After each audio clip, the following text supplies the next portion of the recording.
Room for Lakeisha.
What's good, Ignatius, niggas? I ain't gonna be on here too long. Cause I know the games, but one of the games about to go ready to start. Supposed to have been on here a lot sooner. One of the games, but a couple of stuff ain't coming up. But yeah, I just wanted to cover a couple of things that we seen. First and foremost, we see that what's good, SG. We see that Victor Wembanyama has just became the first ever unanimous Defensive Player of the Year. I would say very deservingly so. So I want to take a few minutes to talk on that. Then, of course, we got another topic that I don't want to talk about, but I think it should be talked about, and that's how, unfortunately, Oklahoma City dominated my Phoenix Suns. What's up with your Gosa? Yeah, they beat the hell out of us last night, despite all the shit I was talking. But to be quite honest, I didn't expect us to win, but I was just hoping and praying, wishful thinking. And then we got the Magic upset the Pistons yesterday, which is one I particularly didn't see coming, didn't think that would be a thing. What's up with your Nathaniel? Yeah, but I didn't see the Magic upsetting the Pistons like that, and I got a couple reasons why. I'll get into that when we get there. And lastly, we're gonna briefly discuss the games that's gonna take place today, and make a few predictions on the outcome of today's games. So that's my little 4 topics that I'm gonna go through today. Very quickly. You said Cade still had a good game. See, I actually didn't pay attention to any of the game at all. So I'm completely unaware, and I haven't looked at any highlights, stats, or anything. So I don't know what was the reasoning for it. Perhaps I'll try to catch game 2 so that I can become a little more familiar of what's going on with them. But yeah, so it's crazy. Victor Wembanyama, first unanimous. I put MVP up here. It don't supposed to be MVP, so my bad. It's supposed to be Defensive Player of the Year. If you see in my title, it says Defensive Player of the Year. Although on my lineup you see here it says MVP. It should say DPOY. Yeah, that's my mistake. I was kind of rushing and putting it up there and didn't notice it. But anyways, first unanimous defensive player of the year, because we know the first unanimous MVP was Steph Curry. Now, I don't think he's going to win MVP. I was going to discuss that briefly as well. MVP more than likely is going to go to Shea, and in my opinion, it's deservedly so. Yeah, he played well pretty much for the entirety of the year. The highest net rating, offensive net rating in the league. They won the most games. He played good on both sides of the field. Wemby, he barely made the threshold to even make an end for for most valuable defensive player of the year too. Really both of them. He barely made it in. He only played 65 games. And then on top of that, some of the times Wemby was actually coming off the bench for like a good portion of the time.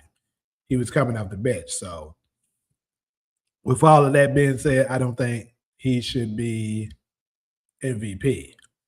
Defensive player of the year, unquestionably. Yes, he deserves that. So delete this account. I'm glad you brought up Jaylen Brown. So my next question that I was just getting ready to ask is, I seen a post that a bunch of people were saying Luka got snubbed because he didn't make the final three for MVP voting. So with that being said, who did make the final three? Is it Jaylen Brown, the other one? Because I'm pretty sure Shea and Wemby are the other two. Who is the third? Yeah, more than likely it will be Spurs and OKC in the conference finals. More than likely. Both of them look pretty damn dominant right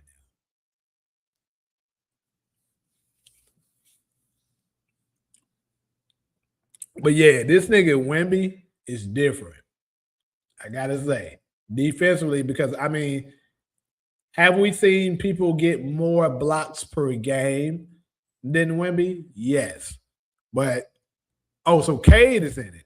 Got you, Cade. All right. I could see that. They were number one in the East and stuff like that. So yeah, it makes sense. But anyways, have we seen more people average more blocks per game than Wemby? Yes. Olajuwon actually almost averaged 5 blocks per game 1 year. However, there's a difference. Like we know that when Olajuwon's time, when he was, playing, the game was played inside out. So obviously, if you're playing inside out, most of the shots are being taken closer towards the basket.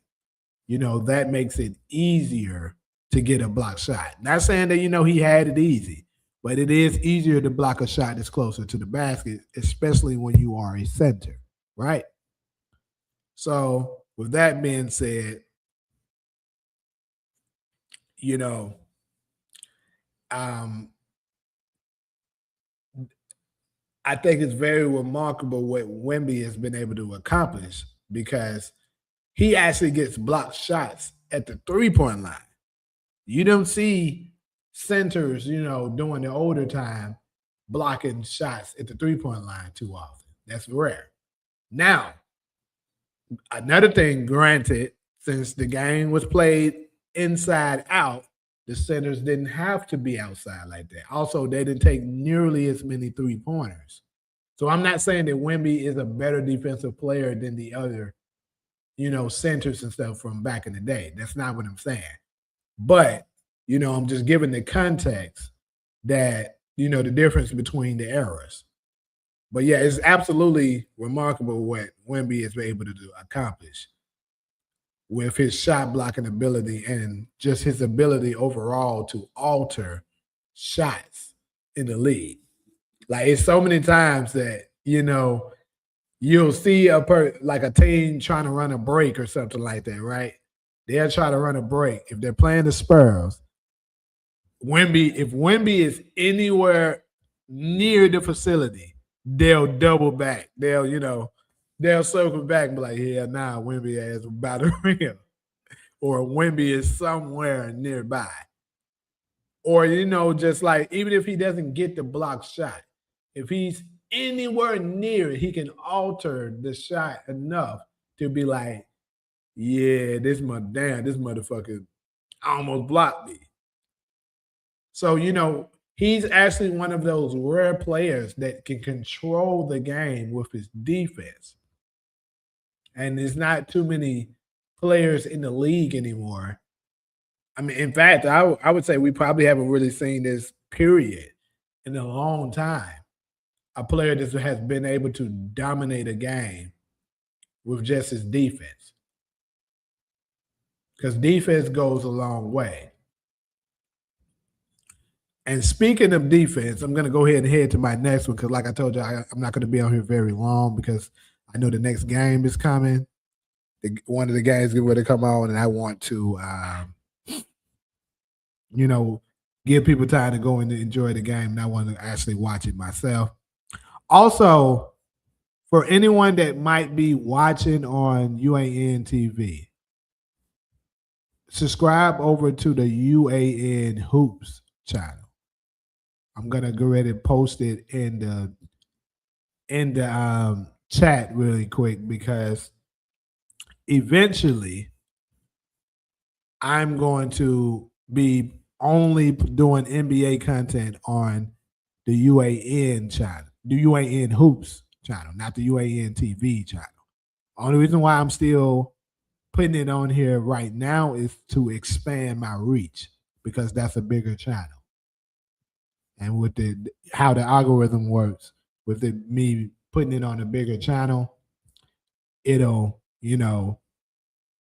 push it out to more people to see it, opposed to a smaller channel. But eventually, once I'm able to get this one to a certain size, I'm going to let all of the material go on the UAN Hoops channel.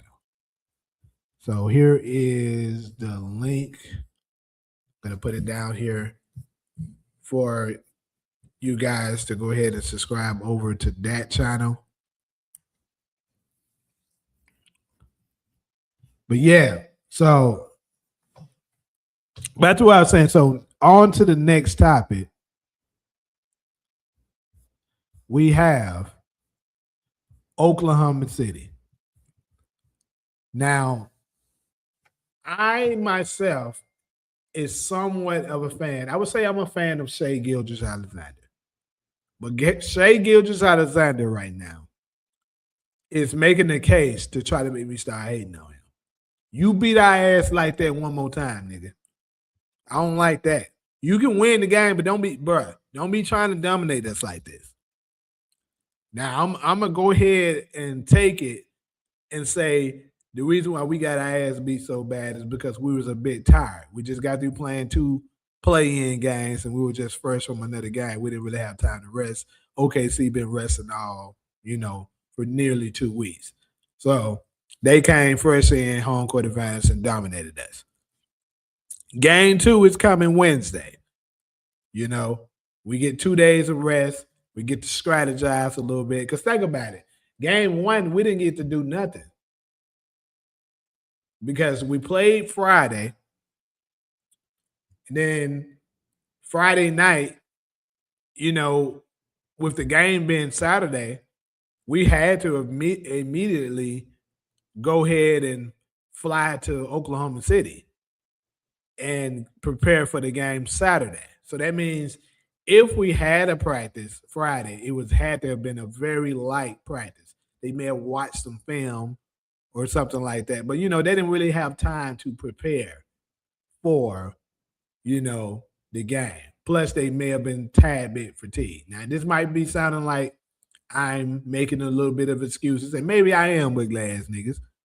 But the facts are we didn't have much time to prepare. We didn't get any rest. So game 2, which is taking place Wednesday, hopefully we see a different outcome and we can actually compete. Even if we lose, let it be competitive, people. Like, it's like, obviously Jalen, he didn't have a good game. Dylan didn't have a good game. Devin, nobody really. Shit. None of our players were able to get going. But most importantly, the most important thing when dealing with Oklahoma City, you cannot turn the ball over. Them motherfuckers capitalize off turnovers so good. Like, they are so good at capitalizing off you turning the ball over. They go off on that break. And of course, like I always say, I've been saying this for a little while, their defense is so damn good, bro. I swear it's like some kind of way they are allowed to have 6 players on the floor. Even though it only be 5, it be seeming like it be 6, bro. Because it don't matter how much you pass that ball, it's still somebody on you. And then next thing you know, somebody then deflected the ball. It's a turnover. They going up the damn court. And like, man, Oklahoma City is a monster. I gotta say. And before we get off this topic, I want to touch a little bit more on Shai Gilgeous-Alexander. Dude is the truth. He didn't even have a good game. That's the crazy part. We actually did a pretty good job at containing SGA last night. But their defense was still so intense that, the rest of the team was able to score off turnovers, points off turnovers, and then, of course, they made their shots when they were open. So they did well when it comes to that. But like Shai, I do believe he's going to get the MVP award this year. I think he deserves it. So that would be back-to-back MVP. If he also manages to win the title this year as well, and of course, more than likely, he will capture another Finals MVP, we're going to have to start having some uncomfortable conversations about Shai Gilgeous-Alexander. We're going to have to start putting them in categories that, a lot of people probably wouldn't want to put him in. They may be saying it's too early or anything like that, but you got to think about this. We haven't seen anyone win back-to-back Finals MVPs and MVPs since LeBron James in 2012, 2013. LeBron did it back-to-back. They won 2012, and then they won again in 2013. He also won MVP both of those years. So Shai would be the first one to accomplish that in, over a decade, right? And on top of that, the difference between them,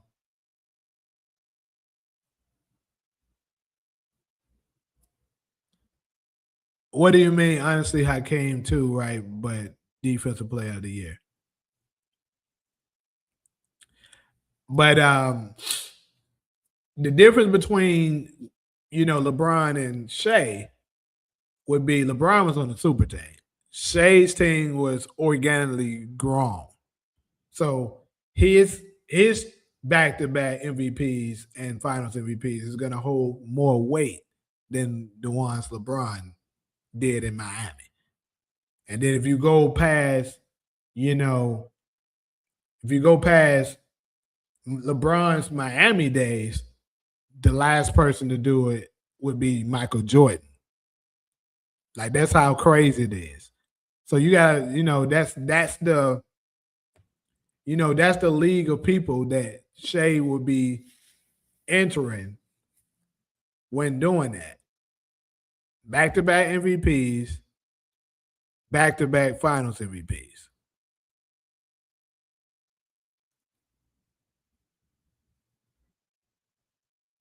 Yeah, even if I'm not sure on Hakeem with that, but the thing is that I hadn't made it to Hakeem's years. Hakeem won in 94 and 95.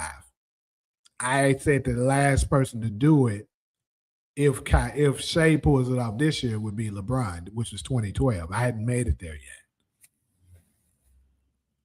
but I'm not sure if Hakeem won back-to-back MVPs. I don't think he did.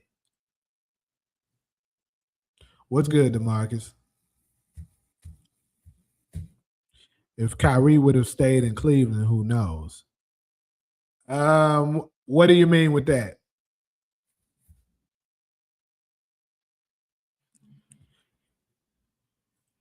Magic may have done it, but you got to think about it. Magic was in the 80s. Again, I hadn't gotten there. I didn't go back that far. I was saying the first to do it since. So Shea would be the first person to do it since LeBron James. Like I said, LeBron was the last to do it.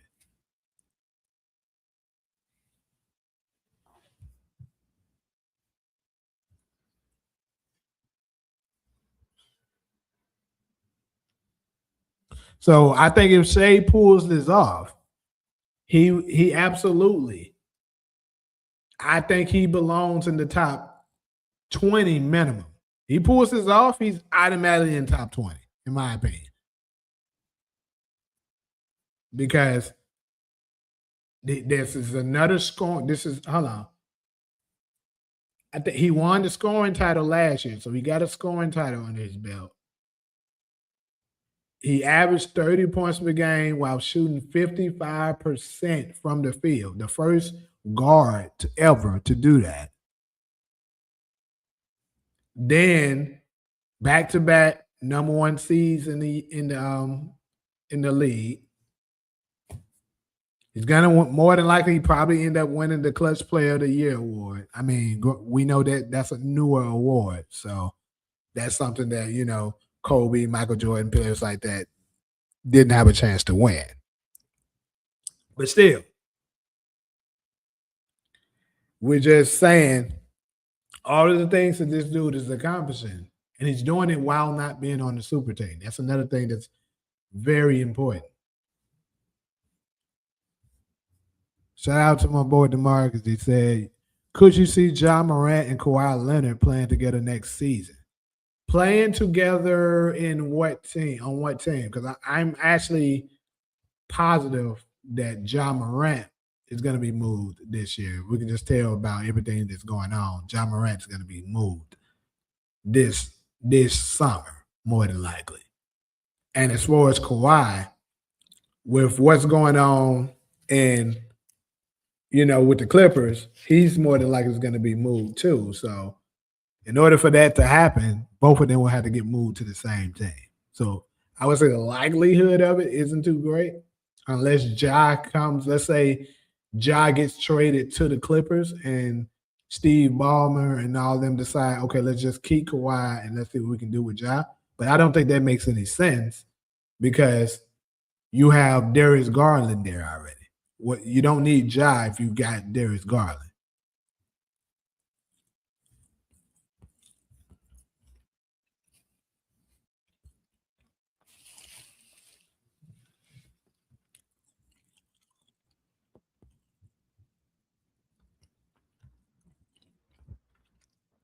You saying LeBron probably wouldn't have went to the Lakers if he had Kyrie?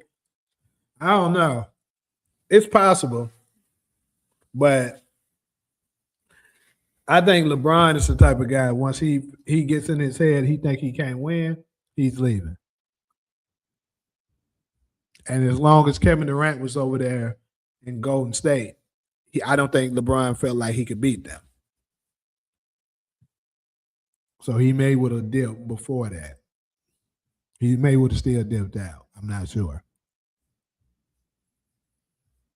I also, too, would say he's probably one of the guards I've seen recently that's dominant on both. Yeah. Shea is the last guard since Kobe Bryant to be dominant on both sides of the court. Yeah. We don't see that too often anymore. Like we got a lot of all-time greats, really good guards, but they don't typically be good on both sides of the court. The last one we had would be Kobe, and then Dwayne Wade. Both of them were, really good on both sides of the court. But as for outside of them two, I'm trying to think of someone else that was elite on both sides. Right now, I can't really think of anyone. Nah, not really. Not super elite, like top 5 level. No. I hope that they don't snub Wemby for winning the MVP because he won. It's not a snub though, DeMarcus. He doesn't deserve it.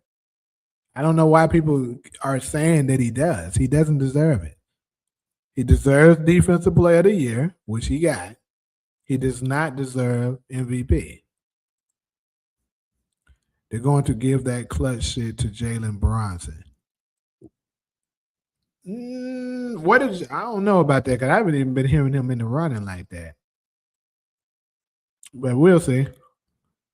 Cavs, Hawks, Nuggets all win tonight.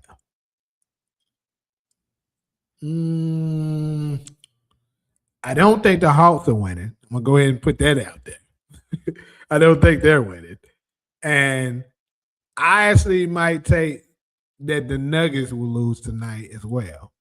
This could be what I want to happen more so. But also, I think the the Wolves were right there with them the first game. I keep saying Anthony Edwards has to step up and be that guy. He got to be a superstar. Like everybody keeps, putting him in that category, saying he's a superstar. Okay, show us. Show us that you're a superstar. Because I be seeing moments where he shrinks. I remember when folks was trying to call him Baby Jordan and shit, and I was like, y'all tripping. Because Michael Jordan don't shrink like that. Like saying Baby Jordan, that's a very, very high standard to withhold. Michael Jordan ain't scoring no 22 points on no week old Nuggets like that. That's crazy. The two expansion teams might be a possibility for them to play together. Okay, that makes sense. I can see that way. I didn't think about that, but yeah. As a Heat fan, Brian makes up his mind on leaving the team at least a year in advance. I agree with that. Yep. And like I said, once he seen Kevin Durant over there with Golden State and the way they dominated them in 2017, I think then he knew, yeah, it's time to jump ship. I ain't gonna be able to win. Ja Morant and Kawhi Leonard could play in Miami together. Well, I did hear some news that Miami is starting to actually pursue talent, like really go out to, because, including my boy Taj, if y'all familiar with Taj, I know Kenny and DeMarcus knows who that is. Miles may know too. But he always talks about, because he's from that area, how Miami's supposed to be a big destination for, players too, because they supposed to be kind of rivaling LA and New York. But he be treating them like, Miami just a regular team. And it's not. Like that's a destination where a lot of people would actually want to go as well. But he got to be making moves to put them in a position to, get those superstar players in Miami. What's your thoughts on Cade and Ant being ineligible, unlike Luka? Cade's not ineligible. So, and I didn't know Ant was ineligible. But I mean, shit, I agree with it. I'm sick of this shit.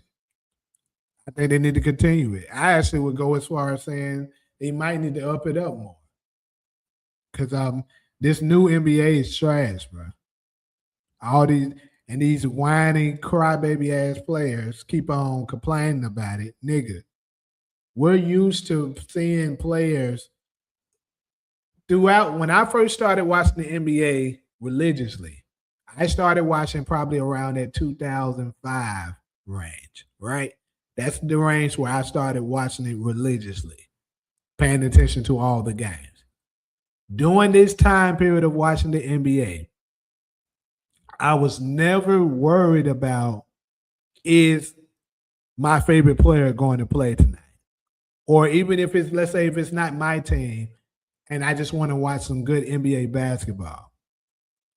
Let's say the Lakers and the Spurs are playing.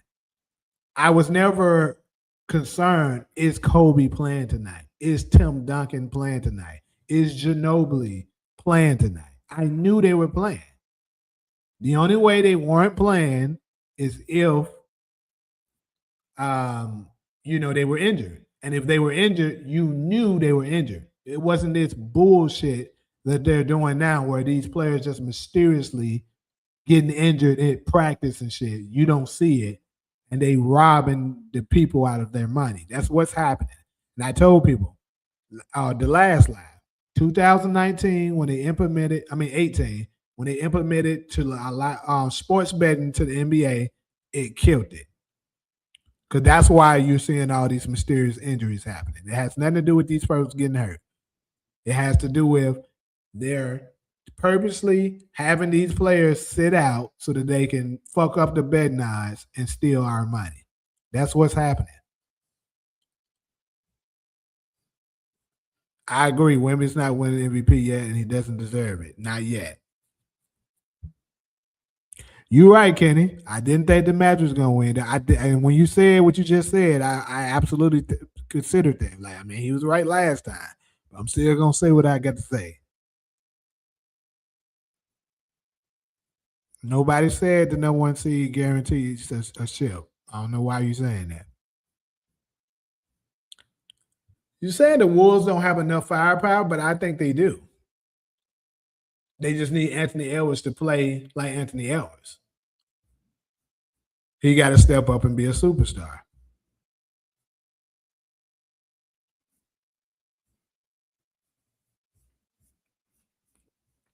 Will the Suns win game 2? Shit, I hope so. But after they whoop our ass that first game, it's looking pretty slam. Yeah, see, Miles, I agree with that. So how I look at it, I agree with the 65 game rule. 100% agree with it. But the thing is like, I think it should be very, very minimum exceptions to the rule. And I think what happened to Cade Cunningham kind of should be an exception. Luka should not have gotten that exception. I don't give a fuck. He shouldn't have. I know they said he had something about the birth of one of his kids. That makes sense. I can understand that. But what about the other guys? These players be purposely sitting out these games, people. They're doing the shit on purpose because they're privileged motherfuckers that's taking advantage of what's going on. Now, Cade, there's nothing he could do about that. I think his lungs collapsed or something like that. That's very serious. You can give him a pass for something like that.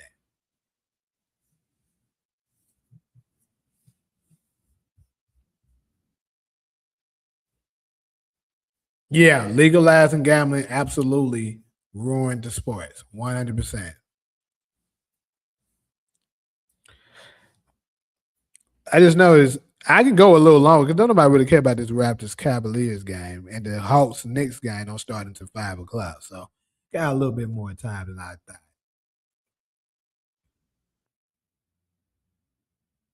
My opinion, I agree with you, Emmanuel. Cade is the only one that should have been excused.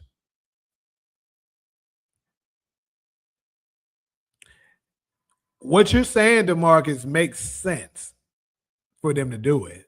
It could happen. Ja Morant and Kawhi Leonard in Miami. That sounds like a good combination. And then under a good coach with Eric Spoelstra, it makes sense. So, yeah, hold on. Are you saying KD is out for game 2 as well? But it's 100% rigged. 100%. And only fruity LeBron fans, Brian Setchels more so, I'll say, are, you know,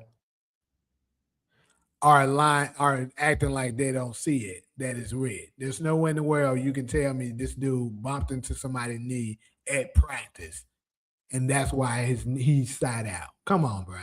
It's bullshit.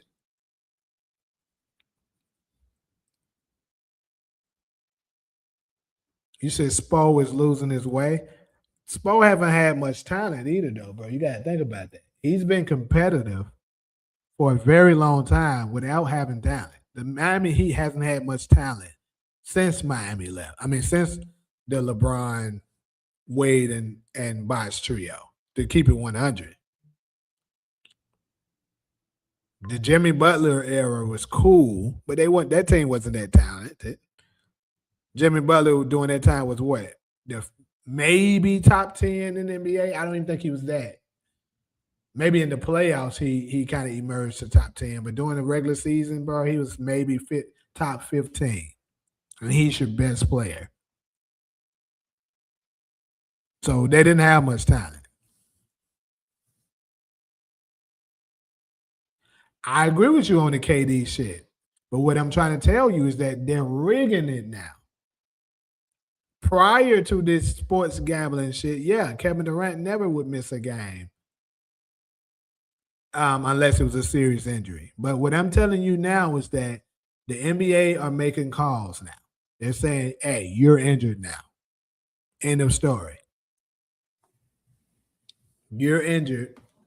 And now, you're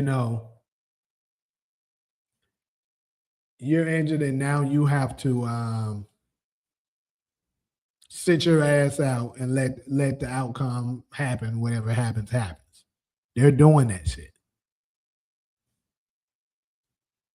But yeah, Brian Sexton be out of their mind. They know good damn well they can't beat them for without no damn Luka and AR. Or just be saying shit.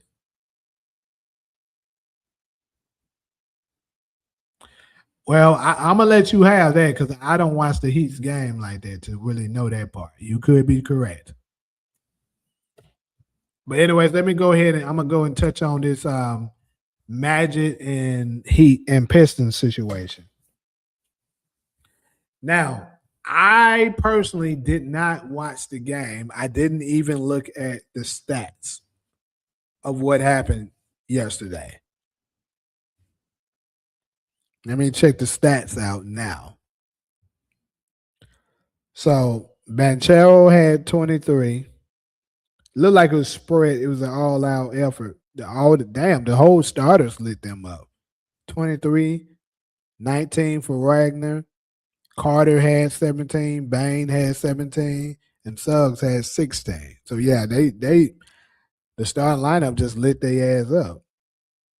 And then look at the Pistons. Tobias Harris, he had 17, but he didn't shoot well. 5 for 15. It's pretty bad. Duncan Robinson, 9 points. I mean, that's all right for him, I suppose. Jaren Duran, you got to do better than that. 8 points, 7 rebounds. It's terrible. Cade Cunningham had 39 and 5 rebounds, 4 assists. Pretty damn good, obviously. And then Amon Thompson, only 8 points. Yeah, they got to do better than that. But see, for me, the reason why I thought the Pistons would be okay, because I did, question since Cade was out, they chemistry could slightly be off and things of that nature. But I was like, the Magic aren't that good. And then on top of that, because a lot of people were saying they don't believe in the Pistons and stuff like that, And it does make sense, but this is the reason why I still thought the Pistons would be okay. And I'm still not saying the series is over. But the reason why I thought the Pistons would be okay is because they're one of the best defensive teams. And like Oklahoma City, last year everyone was saying that about Oklahoma City, saying saying that they weren't going to win because of experience. And what I said is that now Oklahoma City is going to be okay because they're stellar defensively. Defense takes you a long way. Because this is the thing. Offensively, once the coaches and stuff strategize on how to stop, let's say, a star player defensively. Let's say you're about to guard, well, let's use Oklahoma City, for instance. The defensive team that they're going against, strategy could be a plan to neutralize Shea, right? Because he's obviously the biggest threat out there. Even if you find a way to kind of slow down Shea, which actually the Suns we did. I think Shea shot 5 for 18, so we did a pretty good job defensively on him. He did not convert a lot of shots. He made a lot of fucking free throws, but as far as his shooting percentage, he didn't shoot well at all. But here's the thing: on the defensive side of things, your defense isn't going to change. You can't strategize on how to stop them from playing good defense. You can kind of strategize on, okay, this is what type of defense they typically play. This is how you're going to try to get through their defense. You can do that. But, if they're going to bring the defensive intensity, they're going to bring the defensive intensity. It's only so much you can do. You just can try to find out ways to, get through, to break down the defense. But defense is always going to be there. That's what I'm saying. When you got players that hustles as hard as Oklahoma City's players hustle, and they have the will to defend the way they defend, you're going to always be in a good place. So even if your shots aren't falling, if you play good defense, make the opposing team turn the ball over a lot, you'll get your points off that. So that's why I knew Oklahoma City last year when I was saying people were telling me they're gonna get beat by somebody. I was like, nah, their defense is too good. And I was right about that. And I was thinking the same rules would apply for the Pistons. But like I said, it's only one game. I'm still not counting them out yet. Now, obviously, if they lose this next one, game 2, then it's over, more than likely. It's very rare that you see a team lose 2 home games and come back to win the series.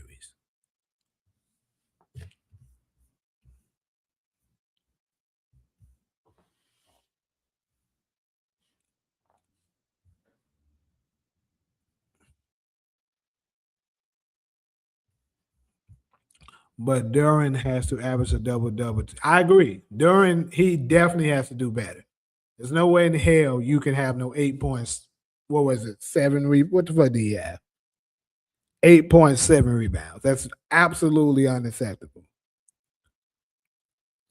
Now, perhaps it was because their defense didn't hold up and the Magic were just hot. Let's look at their percentage. I mean, not really. No, they didn't shoot well. Well, Carter did. That nigga shot 8 for 9. Wagner shot pretty well. Banchero shot pretty well. But Bain shot terrible. Suggs shot terrible.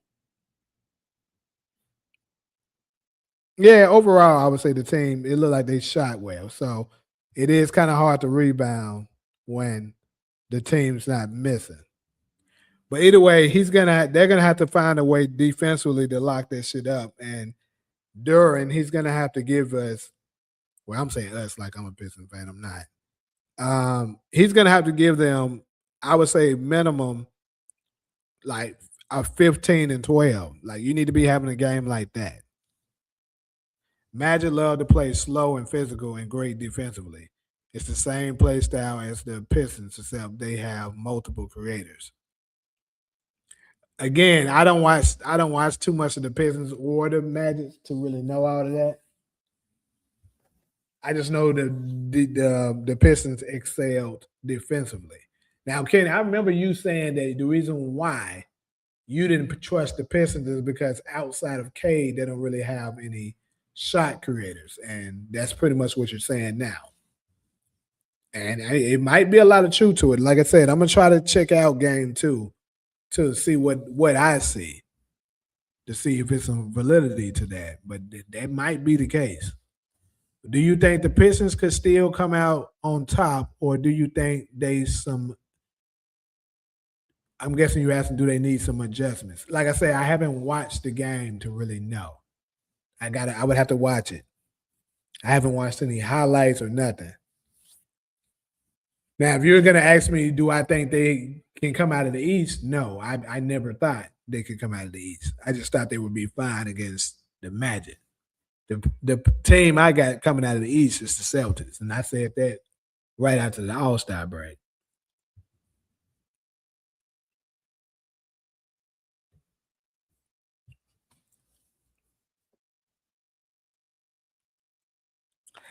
So, Emmanuel, you're making a good point right now.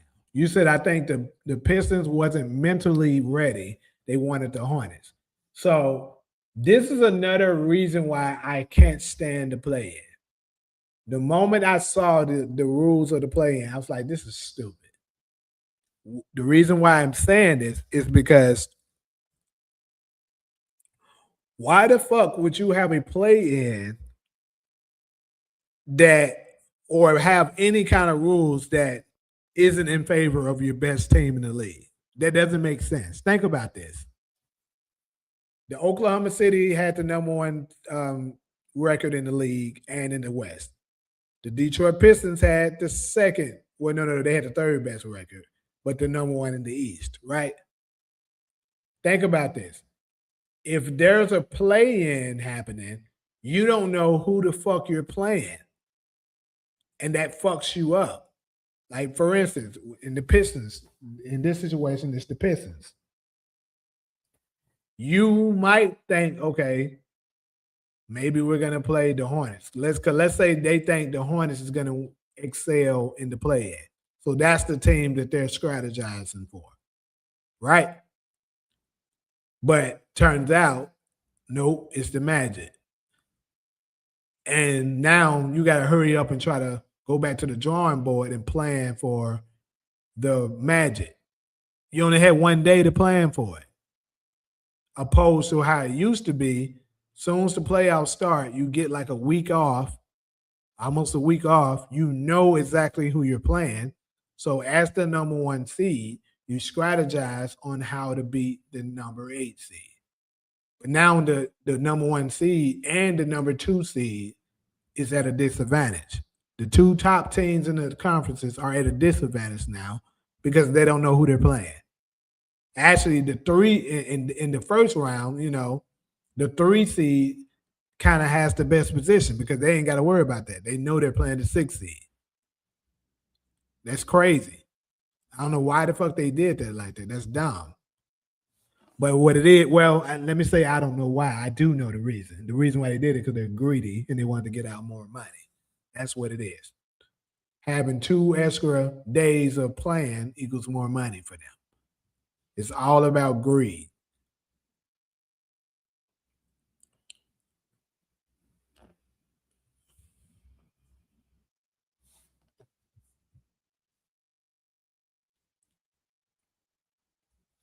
Make no sense is the premise to save the budget and save money nowadays and for entertainment purposes.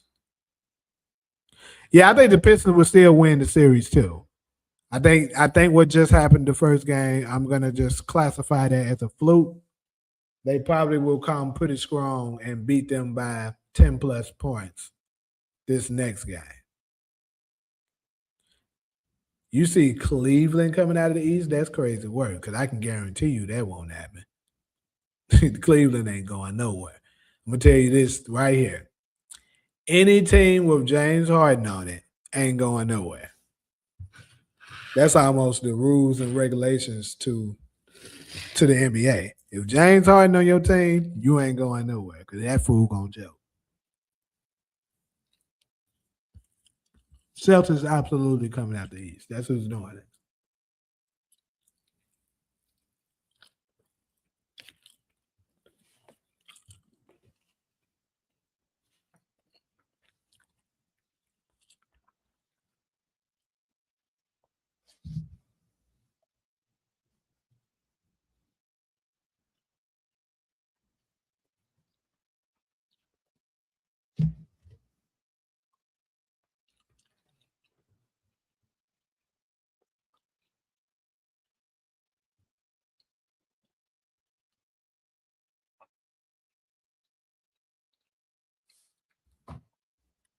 Anyways, though, let's see what time it is.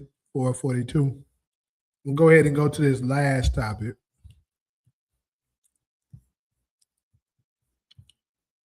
What series you think will most likely be an upset? You're talking about in this first round, right? To me, I think the biggest team in danger of getting upset. Let me think about this again. Make sure I'm. I mean, obviously, it looks like there's a possibility of the shit Pistons right now because they lost their first game, but I think they're still going to be fine. But outside of that, if you want to call this an upset, I would say the Nuggets and the Timberwolves. I think the Timberwolves could beat them.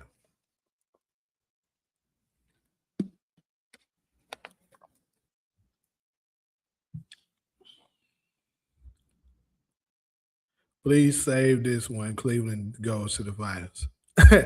Hey, Emmanuel, if Cleveland end up going to the finals, brother, I will personally shout you out and say, yeah, my boy said it. And he called it. There's no way in hell I saw it could have ever dreamed of this happening, but he called it. You said Tatum will re-injure himself. Now, if that happens, honestly, even if that happened, I'm still not sure the Cavaliers can take the Celtics without him.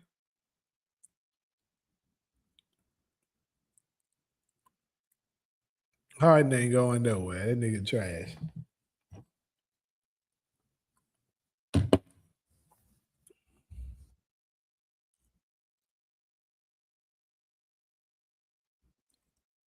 If the Magic eliminate the Pistons, that'll be a pretty big upset. Not a huge one, but it'll be a nice upset. I'm sure nobody was betting on it. Now, if some kind of way the Suns could upset the Thunder, which is obviously what I would love to see the most, that would be a huge upset. Like that would go down in history as one of the biggest upsets ever if that happened. But obviously, we don't think this happened. We ain't losing to no 3, nigga. Lakers would be an upset if they beat the. No, I don't think so. That's not an upset. That's just them winning.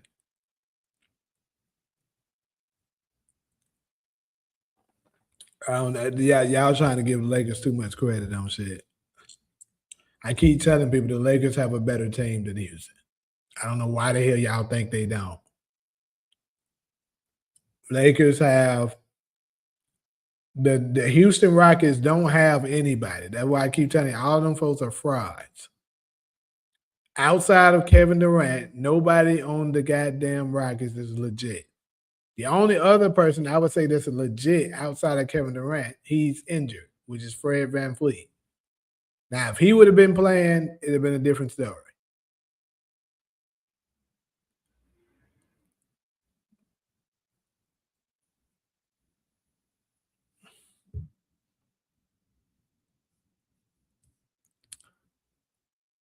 Hey, I agree with your hot take they ain't getting no sweep this time. This first round, they ain't. Let me see. In the second round, they're gonna end up meeting the winner between the Lakers and the Wolves. I mean, the Lakers and the Rockets. Honestly, to keep it 100 with you, the Lakers, the Thunder might sweep the Lakers or the Rockets. I can see them sweeping either one. I'm being honest. Sengun is not legit. I don't give a fuck what no one says. He's a fraud. The only reason why he looked like he was as good as he was looking is because, for one thing, the league is soft now. I keep telling people, all the people y'all think is so good, they're not that good. Including Nikola Jokic. It's good. Even though Nikola Jokic is good, he's not as good as y'all think he is. The problem is the league is soft. You can't do nothing to them. You can't touch them, so they're allowed to do a lot of things that they wouldn't be able to do if they played in another era. But in the playoffs, they do allow a little bit more physicality than they do in the season.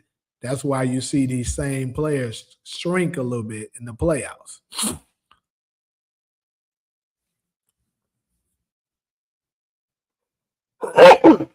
Like, I'm going to watch Nikola Jokic tonight. He might do well. But in the first half, Rudy Gobert was getting real physical with him and was locking his shit up. In the fourth quarter, he kind of got it going a little bit, so it helped his stats look better than what it was. But if you watch the entirety of that game, Rudy Gobert was on his ass. And Sengun, the only reason why he looked so good last year against the Warriors is because they had no size. It was nobody there to stop him. He was the only near 7-footer on the floor. And keep in mind, they was playing Steven Adams as well, so that was hurting them. The Warriors' tallest person on the court was like 6'7", 6'8". Jimmy Butler was the tallest player. So that's why Sengun was killing like that. Not because he was just so good. He was taking advantage of a small team.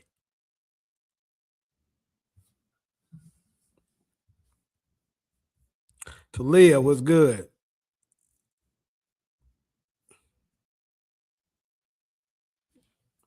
You saw Dylan hit Chet. He giving that old school energy. Yeah, I saw that shit. I fuck with my boy Dylan for real. That, like I said, Dylan, my boy, he one of them people that if you fucking him up, he gonna touch you. Like, calm your motherfucking dad down doing all that damn serving. And I like niggas like that. Dylan going, and I'm gonna say this about Dylan, y'all. I would love to see him do it with Phoenix, but I think Dylan gonna get him a ring before he retires. Because those type of guys tend to just find a way to win. They just gotta be placed in the right environment so it can happen. Like Dylan is kind of like those Dennis Rodmans, the Draymond Greens, the Meta World Peace, or Ron Artestas. Them guys that do the dirty work. They can give you some scoring. Rodman wasn't really a scorer, but he was a, terrific rebounder. But those guys that do the dirty work. Those kind of guys that you need. I see Dylan getting him a ring. And also, it's very unfortunate, but I'm pretty sure Dylan isn't 100% right now. He's trying to play through it, but that hand is still bothering him, I believe.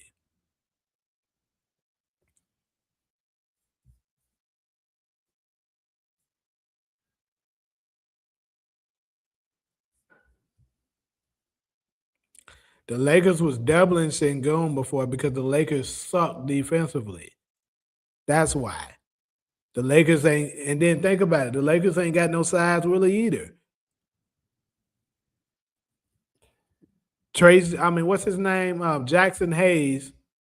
He's got some height, but that nigga soft, thin, not really good like that. DeAndre Ayton, same thing. He's kind of thin and he's soft. As much as I hate to say it. And why wouldn't they double Sengun? That's the question you should be asking.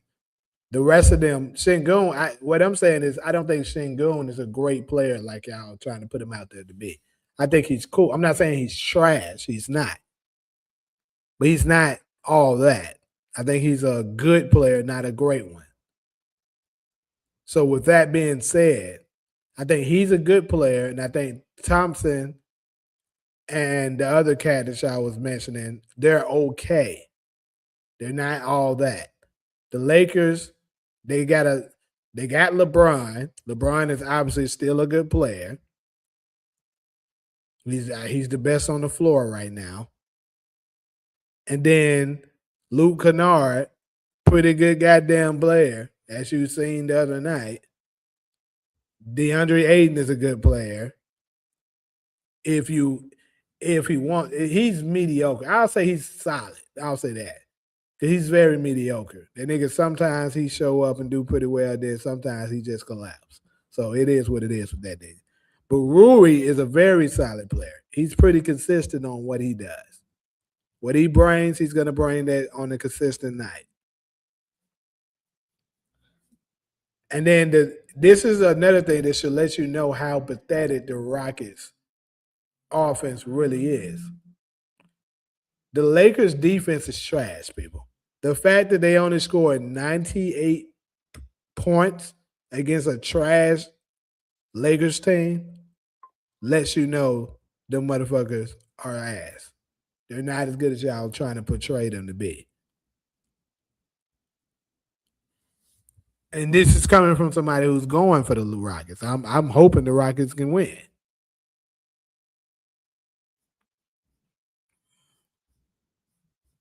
Dylan should have stayed in Memphis. Well, Dylan wanted to stay in Memphis. It wasn't his choice. They let the dumbass narrative with this thing with LeBron push him out of Memphis. It wasn't Dylan's fault they lost to the Lakers. It wasn't at all. It was just a dumb narrative that was spread, and they bid on it and traded him like a dumbass. Do you think the Warriors will resign Kerr? Honestly, I'm going to say no. I don't think they will.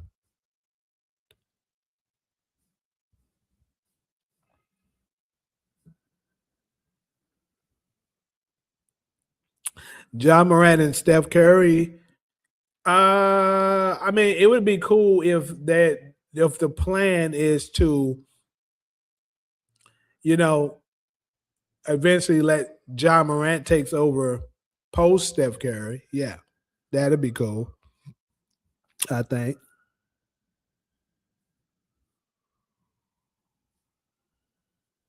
Trade Jimmy for Josh? Sure, for the Warriors' sake, that'll be probably a good idea. But why the fuck would the Grizzlies do that? I know where the Grizzlies that I could see possibly one to do that is to get that expiring contract because that is a huge amount of money that they can get off their books. And I think the contract, I'm not sure what John Morant's contract is looking like right now, but it's probably close to the same. They can get rid of that money. Yeah, I definitely saw Draymond lock up Kawhi.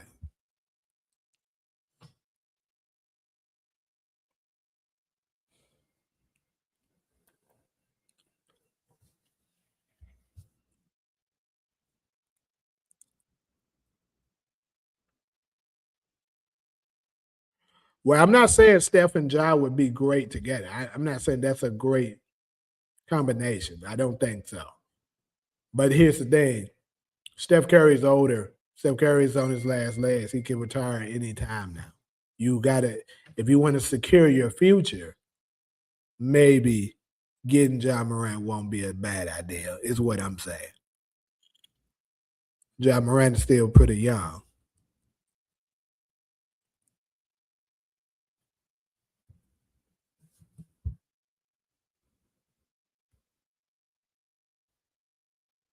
But yeah,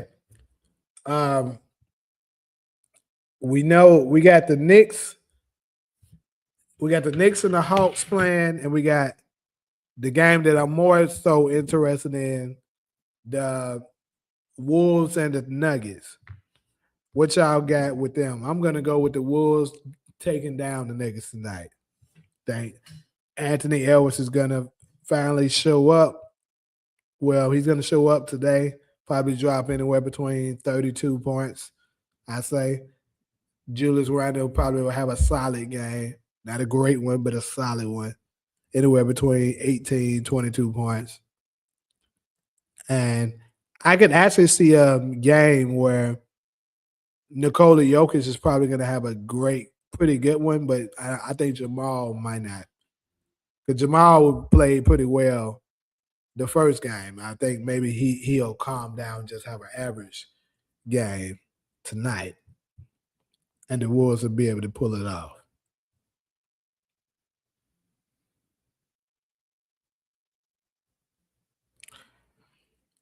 What injury is Ed playing through?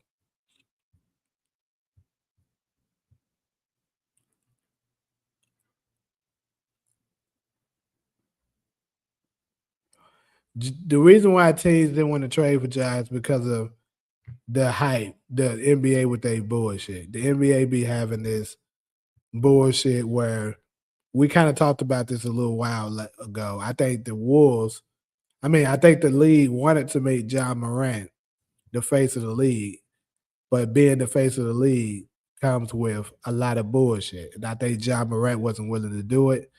So they ended up tarnishing his name, creating bullshit narratives, saying he's a problem child, basically.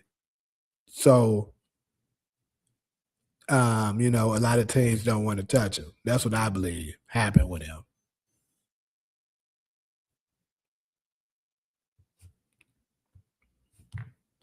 Yeah, I gotta realize the NBA is not just a sport; it's a business.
My bad. Hold up.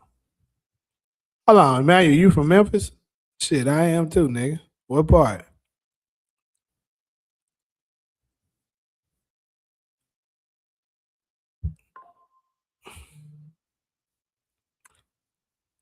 Nuggets will go up 2-0. Okay, nothing with his something with his knees. Same exact injury that kept Curry out this year. Damn.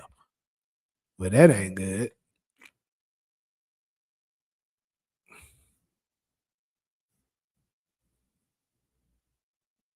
When you say they did right here, what do you mean? What were you referring to? They tried the same thing with Iverson. It's up to Ja. Yeah, I agree, George. They tried it with Iverson. They also tried it with Derrick Rose. Same shit. They be trying to force these motherfuckers to do they bullshit, and they don't be wanting to do it. That's what's happening. And unfortunately, you're not going to be able to say nothing about it, or you'll get canceled. They'll find a way to, spread a bunch of bullshit lies and narratives about your name, and really fuck you up then.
I'm trying to put my picks in. That's why I'm going back and forth, going silence.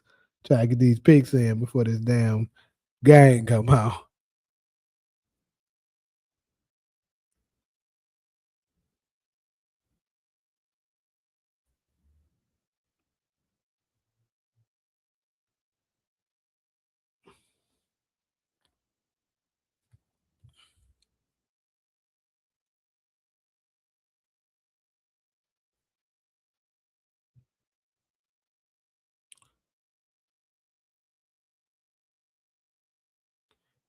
You said Robert was doing a good job defense. I'm guessing you meant Rudy. I think the Knicks going up 2-0 as well, not DeMarcus.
Do you do the series predictions like who will go to the finals or conference?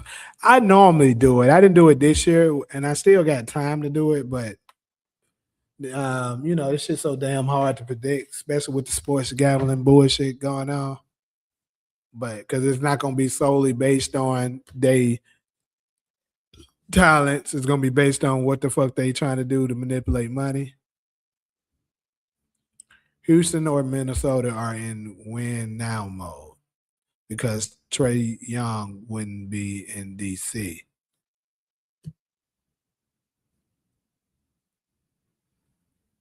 I don't get what's the connection with Trey Young there. The Lakers were supposed to sweep Iverson in 01 finals 2. I don't know about that. If I'm the Knicks, I wouldn't want Zion. I'll say that.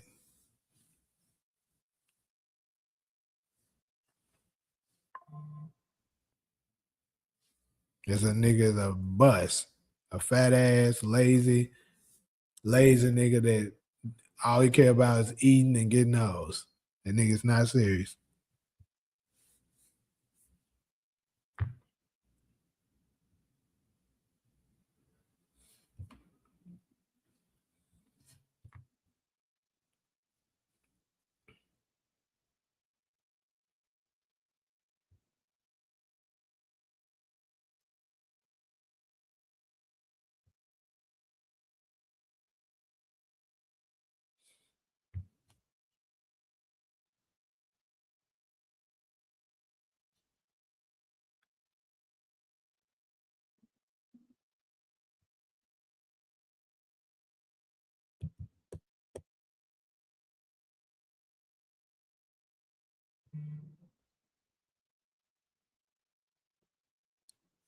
Did you lose any money on the Thunder versus Suns? Hell yeah.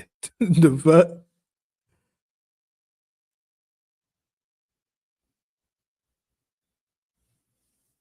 Oh, you're saying both teams are missing a point guard. Yeah, really. But Houston has a point guard. They're just injured. They got Van Fleet.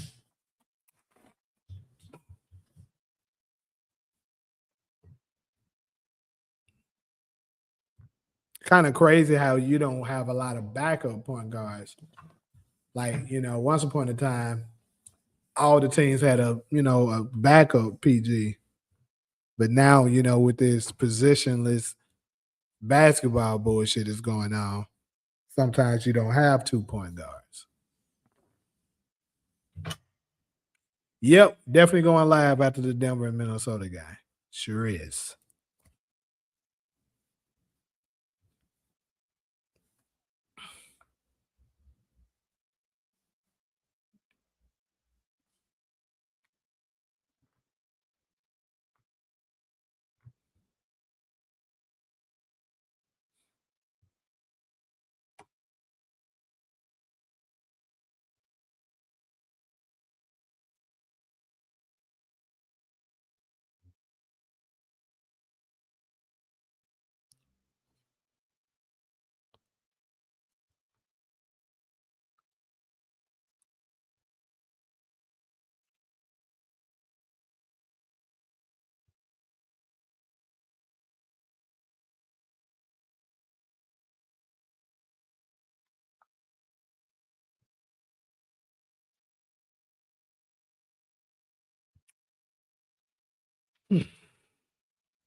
Make a small bet that the Celtics win it all? Nope.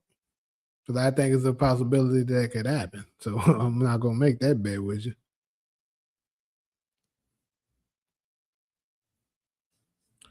It would be interesting if Ja Morant get traded to the Knicks next season. Big market for him. But I don't think a lot of the time when you be saying stuff, it don't be aligning with the you got to pay attention to who's there. The Knicks is not going to want Ja Morant when they have Jalen Brunson. It doesn't make sense.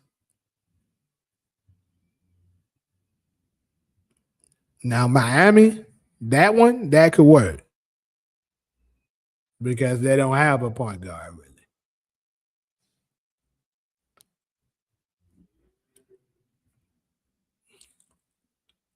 Ja to Orlando. That'd be all right.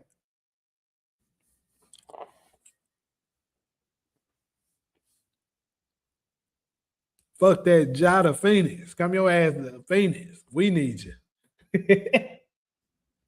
Ja to Phoenix. We ain't got no point guard. Team up with D Book and your former teammate Dylan Brooks. Come help us get some.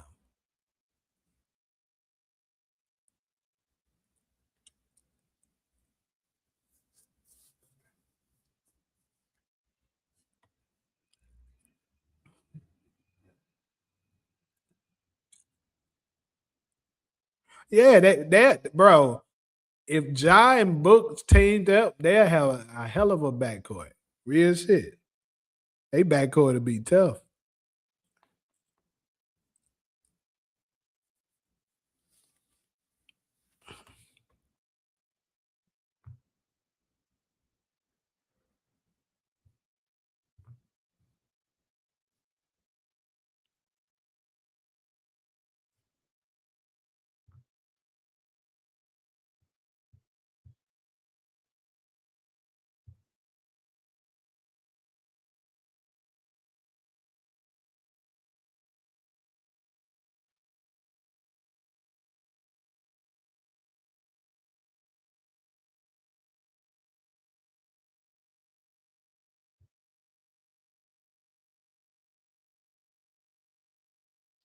I'm gonna fuck with my boy Rudy Gobert tonight, y'all. My boy Rudy Gobert finna turn up on Jokic. He's sick of this shit. Come on, Rudy. I'm rooting for you.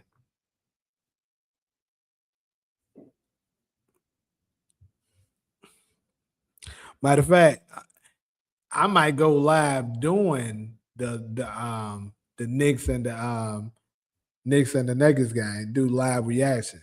I'm gonna be live doing that motherfucker. That's what I'm gonna do.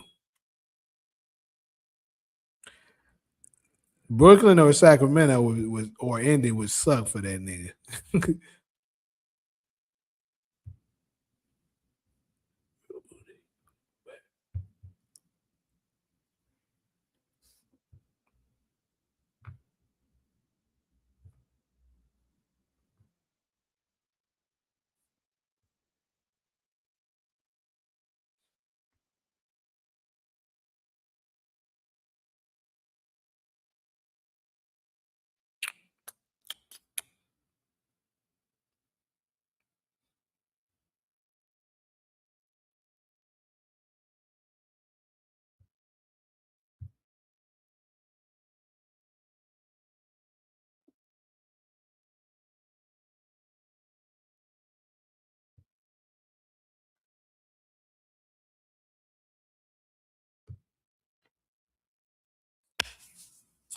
Nigga, it do have to make sense. You're trying to win. You play the game to win. And if you got Ja Morant and Jalen Brunson, that's not a winning recipe. First off, you're gonna be too small. Second, neither one of them are good defensively. And their play style doesn't match because Jalen Brunson is a very ball dominant player.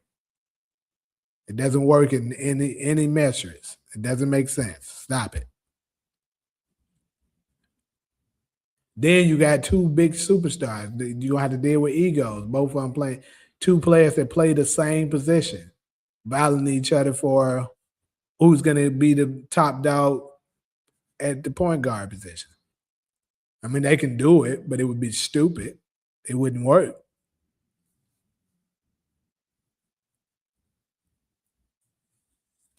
But I can guarantee you it's not gonna happen because it just simply doesn't fit. But anyways, though, people, I'm gonna go ahead and jump off here. I'm gonna be back after this Knicks and Hawks game. Cause I think I might go live for this for this Nuggets and Wolves, Jack. But I'm gonna catch y'all probably in the next 2 hours.